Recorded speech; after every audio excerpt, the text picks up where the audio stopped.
Transmite para usted Radio Anáhuac Querétaro, transmitiendo desde el Centro de Medios de la Universidad Anáhuac Querétaro, ubicada en Circuito Universidades número 1, El Marqués Querétaro, una estación de la Escuela de Comunicación y Dirección de Empresas de Entretenimiento de la Universidad Anáhuac Querétaro.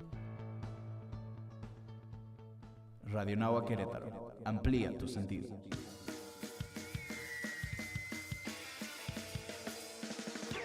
Welcome to the Arcade, your favorite show in gaming, with your host, David Torres. Sit back and enjoy the show. All your favorite games are here at the Arcade. Let's play.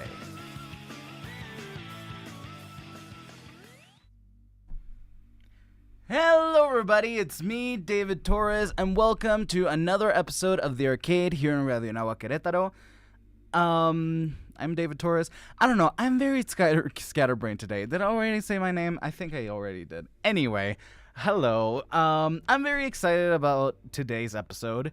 Actually, what's something that's kind of an interesting thing in my programming for the next couple of episodes is somehow it just kind of lined up so that, like, all three of the next episodes, including this one, are going to be centered around a specific franchise in gaming, kind of just because it ended up that way. Well, the first two, actually, they were unplanned, like, when I was, like, doing my like, year-long programming, but then I realized, oh, okay, wait, these two dates line up perfectly.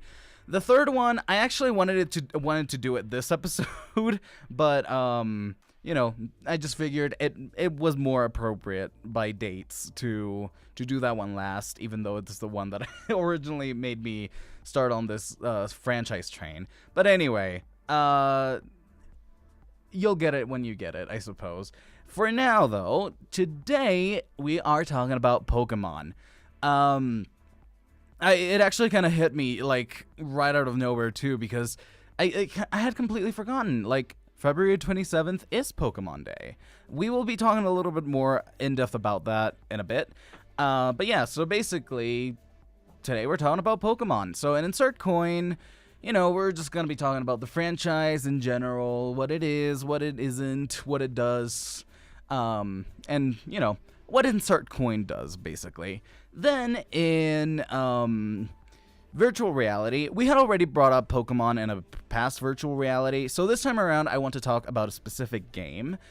This time around we're talking about Pokemon Go. I feel like there's no other Pokemon game that necessarily has had like such an immediate cultural impact as Pokemon Go has, so virtual reality.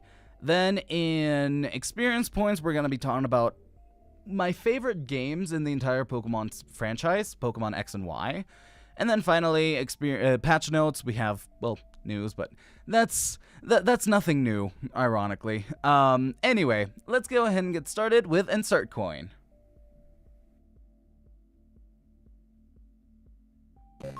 Ready to play? Insert Coin. And we are here on Insert Coin talking about Pokemon games. So, what are Pokemon games? Well, Pokemon games really, they are a lot of things.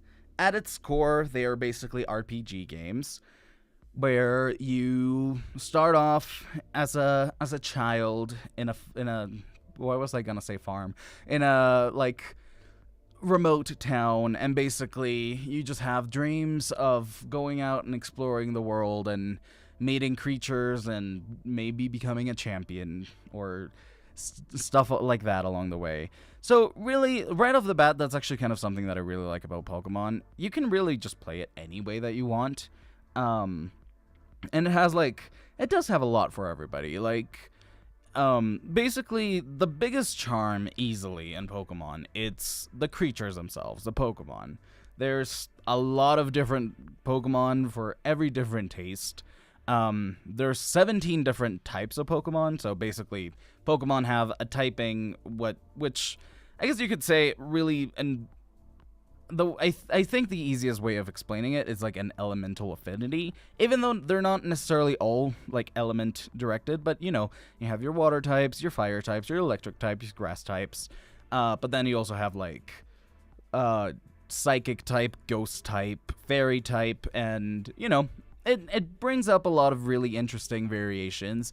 Pokemon can have up to 2 typings, so that gives for even more creation. So, for example, one of my favorite Pokemon, Lotad, and, well, it's evolutionary line, which we'll get into evolution in a bit.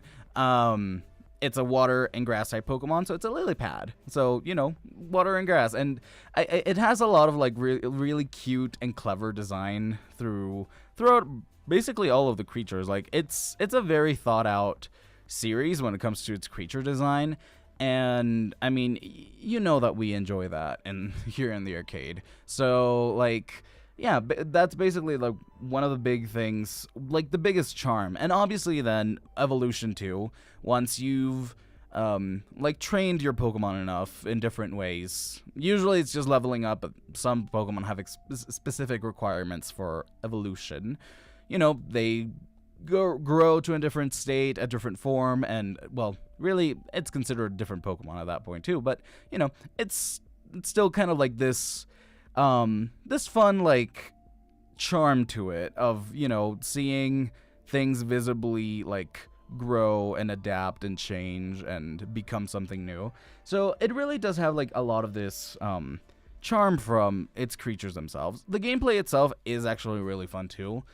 Back when I talked about it in virtual reality, last semester, I did mention too, like, there's people who play Pokemon competitively, and it does have a lot of different, like, elements for strategy making and for, like, really kind of going crazy with a lot of the possibilities that they can do when it comes to battle.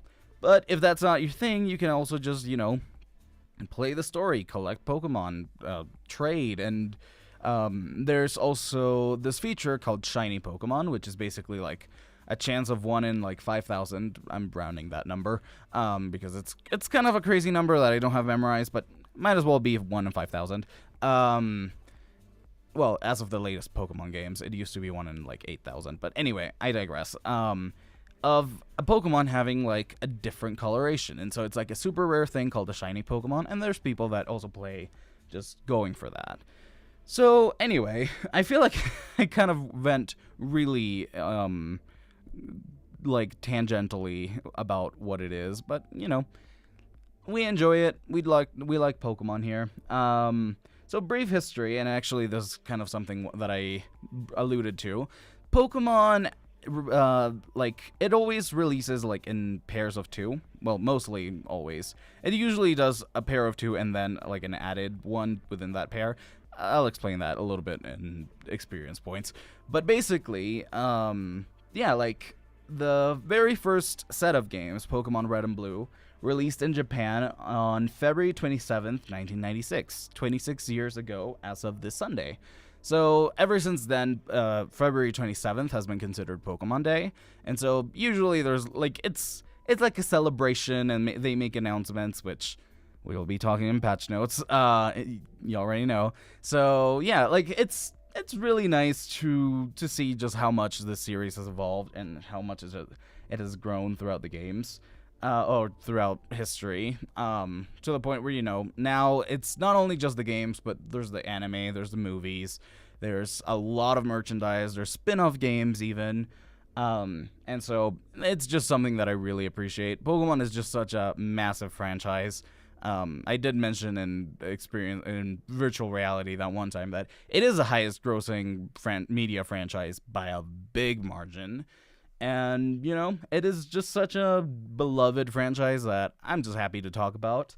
That being said, though, for this segment, we have run out of time. And on that note, we're going to go off to a musical break.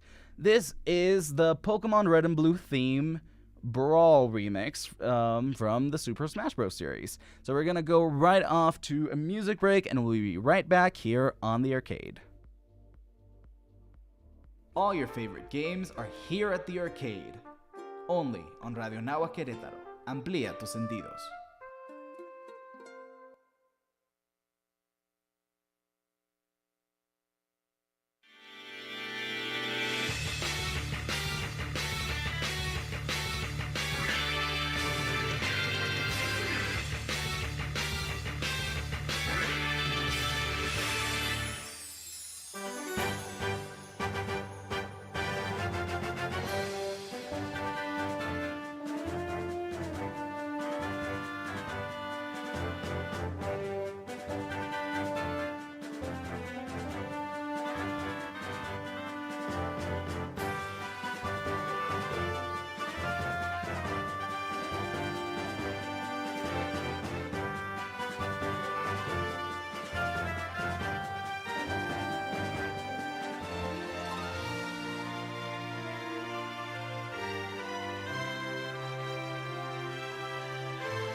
All your favorite games are here at the arcade. Only on Radio Nahuatl Querétaro. Amplía tus sentidos. From the screen to the streets. Virtual reality. And we are back here on the arcade on Radio Nahuatl Querétaro. I am your host, David Torres, and today we are talking about Pokemon games. So, in virtual reality, we're going to be talking about what I would say is easily the most, influential Pokemon game. You know, maybe if not of all time, definitely in recent years. Pokemon Go. So, what is Pokemon Go? For those of you who have not necessarily had, as much experience with it, or have just, heard of it, collaterally or whatever, Pokemon Go, it's basically this game where it's an augmented reality game where you basically go on your phone, it's available on phones, and it uses GPS technology to basically track, where you are in the world, but, for the purposes of, seeing how much you've walked, the places that you've visited while playing, and a lot of these things. So basically what it is at its core, really, it's kind of like bringing the Pokemon essence to the real world.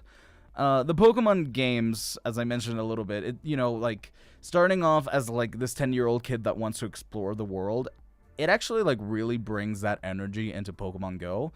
And so basically you start off the game, and it's actually very interestingly similar to the Pokemon series as a whole, where you just start, you select a starter Pokemon, you talk to a professor who basically tells you go catch them all.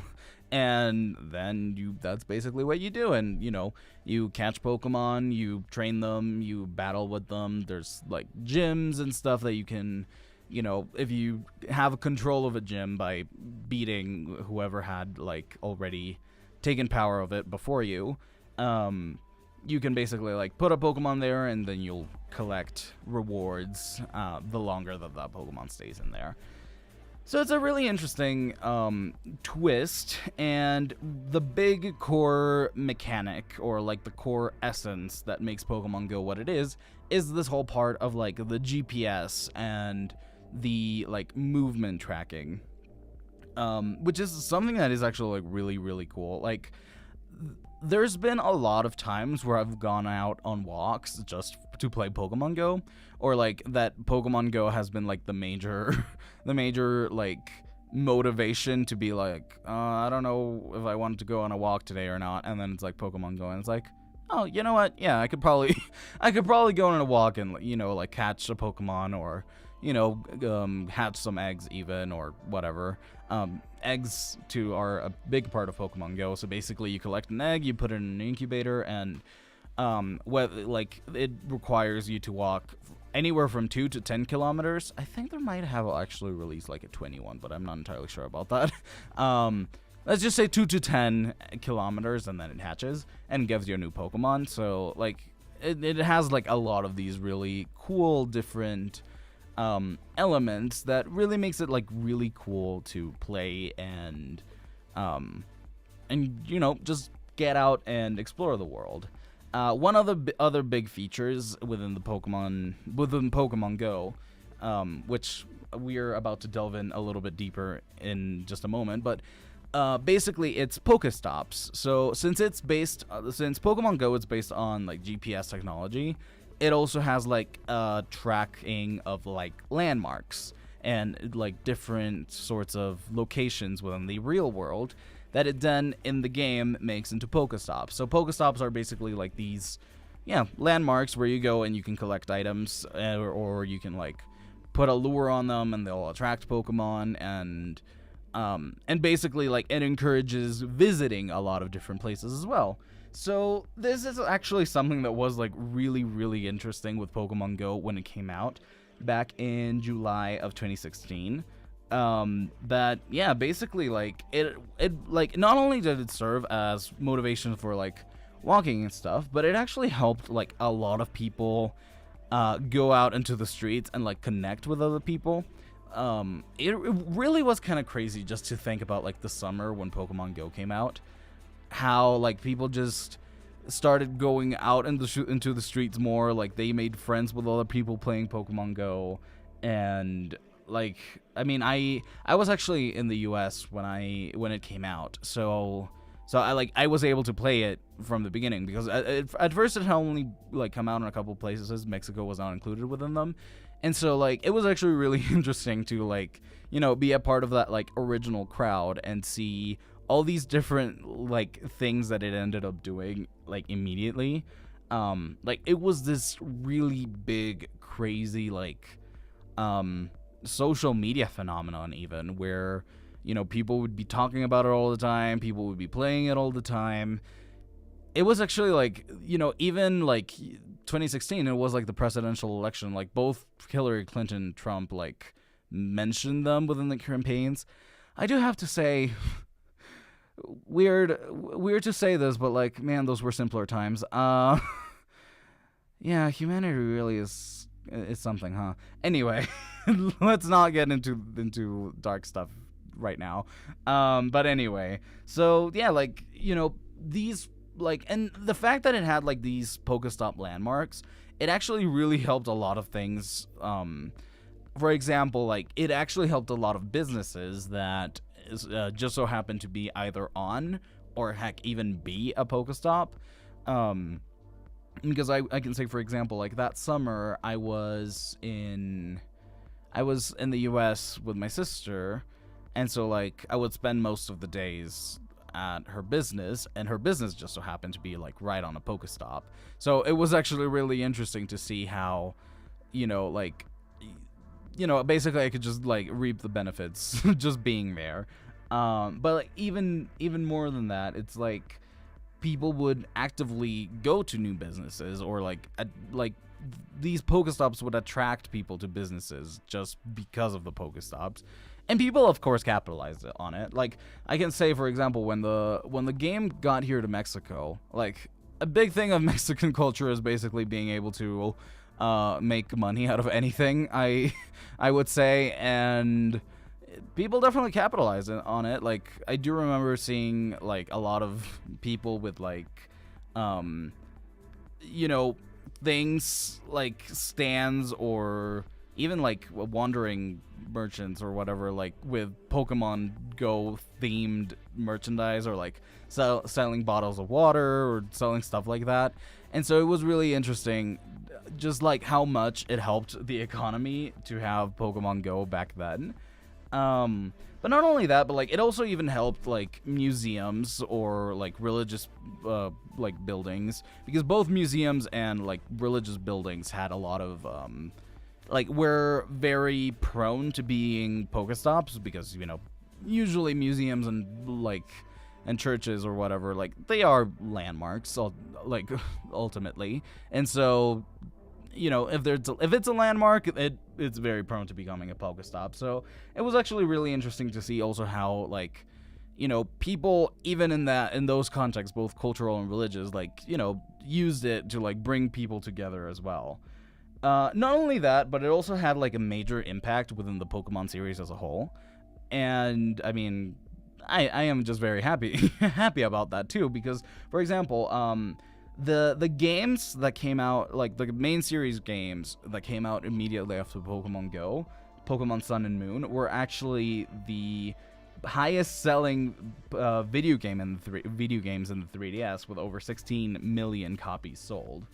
And this was actually attributed in part to like Pokemon Go not only like renewing the interest of all fans, but also like bringing in new fans into the series, which I thought it was really, really cool. And it really makes sense, because Pokemon is just such a like cheerful, charismatic, charming franchise. And so having this game be all about these creatures and reacquainting a lot of people with the series, of course it's gonna make it's gonna bring people in.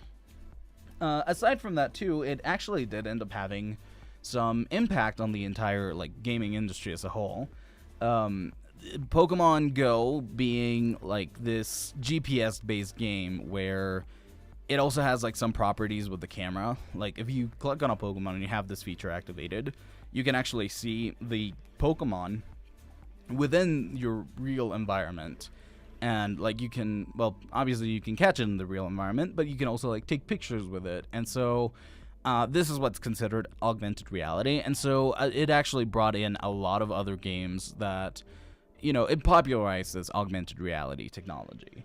Not only that, but then there's also been like a number of Pokemon Go related or Pokemon Go similar games. There was a Harry Potter one that I played for a bit. There was Pikmin Bloom, which I even mentioned when it came out here on the show, which I have since stopped playing, I must admit. But you know, it's really interesting how like a lot of other games tried to do what Pokemon Go does, and have not really been able to, because you know, even though the Pokemon Go craze has definitely gone down, like there's still a lot of people, myself included, who play it from time to time. And it really goes to show how like the Pokemon formula was really well translated into this game, or into this format, because really Harry Potter or Pikmin, like I don't really see how those essences necessarily fit into a formula like this that much, but Pokemon Go definitely does. So it is just such a cool thing to have, like what a time to be alive, basically. You can get Pokemon Go basically on any mobile phone, from iPhone to Android or whatever you might have. And, well, I guess as long as it's a smartphone. But I don't think it's available on flip phones. But anyway, so on that note, we have reached the conclusion of virtual reality for now. So we're going to go off to a music break. This is the Elite Four battle music from Pokemon Black and White, which just so happens to actually be like the first Pokemon games that I've ever played. I was like this close to having Black and White be experience points, but no, I'll go into that in a moment. So let's go into the music break, and we'll be back with more games here on the arcade. All your favorite games are here at the arcade, only on Radio Nahuatl Querétaro. Amplía tus sentidos.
All your favorite games are here at the arcade. Only on Radio Nahua Querétaro. Amplía tus sentidos.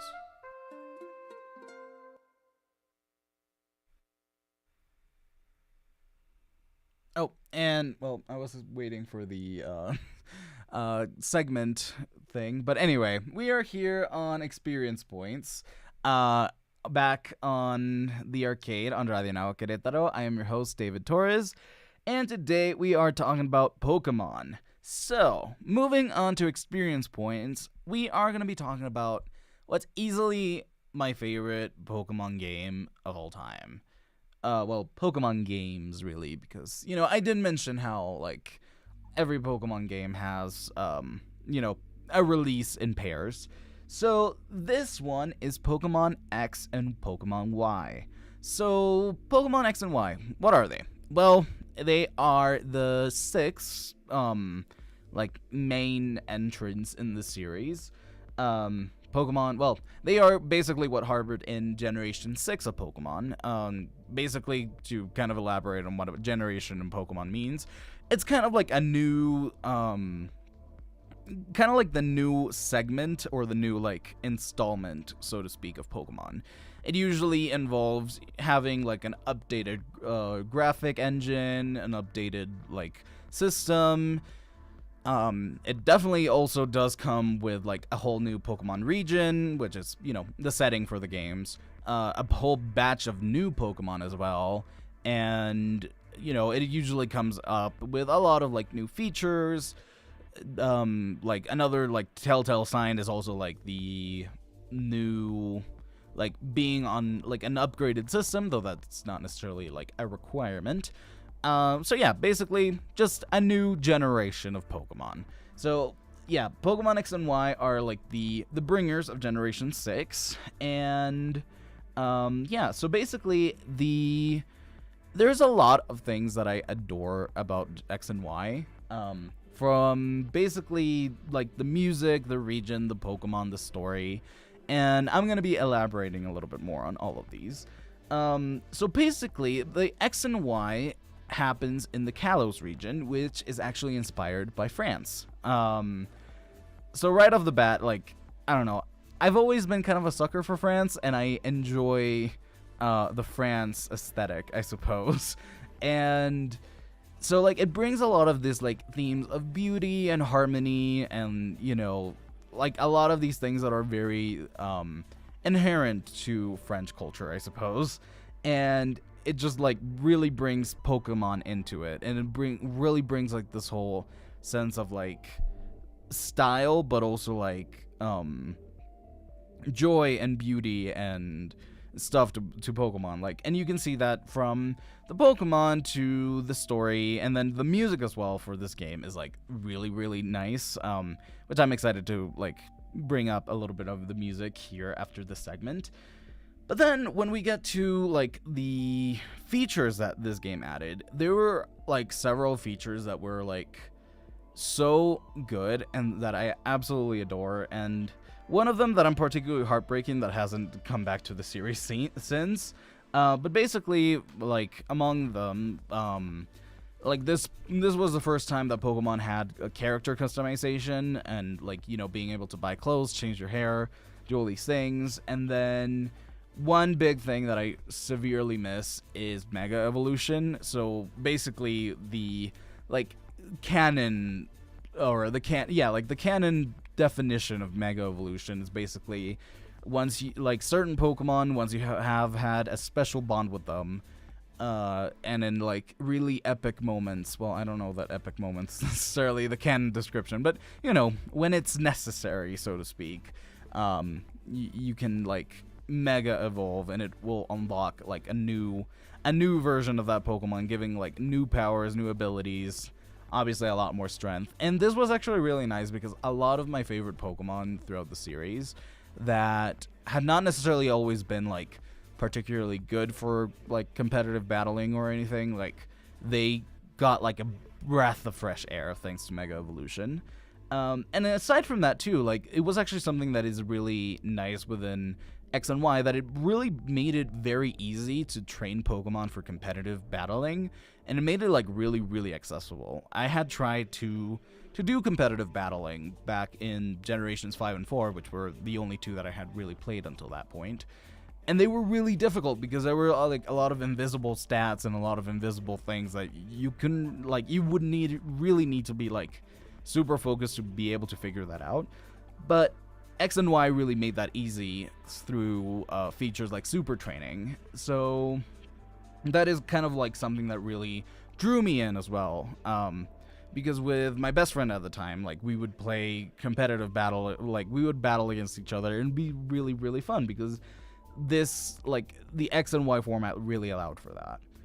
Now, what makes X and Y, aside from these things, special in my mind as well? Well, it does have like this really cool, the story of Pokemon games is not always gonna necessarily be super interesting or super complex or even like super different from one to another. Like, the core Pokemon formula is, you know, you're a 10-year-old kid who's going to explore the world. You go through the Pokemon League, going through gyms, and then the Elite Four, and then, you know, battling to become the champion. But along the way, there's an evil team that is basically trying to, well, I guess at worst or at best, you know, get a lot of money for themselves. At worst, destroy the entire universe, but I guess that's just depending on the particular game. But this actually, like, really, I really appreciate how this connects with, you know, the theming within X and Y itself. Because each game since Generation 2 of Pokemon, like, they have kind of like this theme that is represented by the legendary Pokemon, which are the Pokemon that are on the, like, box art of the Pokemon games. Again, starting Generation 2, because in Generation 1 it was, like, that wasn't implemented yet. But, yeah, basically ever since Generation 2, it's like, you know, you have the Pokemon of the heart and the Pokemon of the soul. Then there's the land and the sea, space and time, ideals and truth. In this case, for X and Y, we have life and death, which I found to be like a really interesting thing because without spoiling too much of the story of X and Y, like, it has this big, like, background of, you know, grief and like a catastrophe that happened that brought to life a lot of the things that are happening in X and Y. And so, like, it's really interesting to see how even that connects to, like, stuff like Mega Evolution and why that happens with the canon of this game. And so, like, it's such a, like, a interesting experience about, you know, this element of grief and also the beauty of, like, you know, both life and death and how it's all intertwined. So from a philosophical perspective, I really, really enjoy what X and Y stand for. They're absolutely really, really fun games that, honestly, I think they still last the test of time.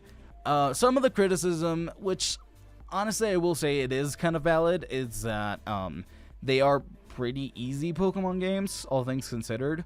But I mean, ultimately what I think about it, it's that, like, it's easy, but it also kind of compensates through it by allowing more player versus player interactions at, like, a higher level, and so making that be a little bit more difficult and by extension a lot more engaging. Because the way that I see it, it really is kind of just a game where you meant to, like, you know, stop and enjoy the epic moments, or, you know, stop and enjoy the beautiful region, or all these things about it. As far as where to get it, it's a 3DS exclusive, so, well, 3DS or 2DS, or new 3DS for that matter. There really were a lot of 3DS, like, things in the 3DS era. But anyway, so well, you know, we mentioned last time that the 3DS eShop is shutting down, so if you have a 3DS and you haven't gotten it, you can still download it. Probably it would still be, like, available to purchase, a print copy for, I would say, at least a couple of years more. I mean, that being said, though, if you're interested in playing it, you probably want to jump on that now. So yeah. Anyway, though, on that note, we have reached the ending of this segment. So we're going to go off to a quick music break, and this is going to be the trainer battle music from Pokemon X and Y. And so, yeah, let's go ahead and listen to the song. I'll be right back here on the arcade. All your favorite games are here at the arcade. Only on Radio Nahuatl Querétaro. Amplía tus sentidos.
All your favorite games are here at the arcade. Only on Radio Nahuatl Querétaro. Amplía tus sentidos. A new update just dropped.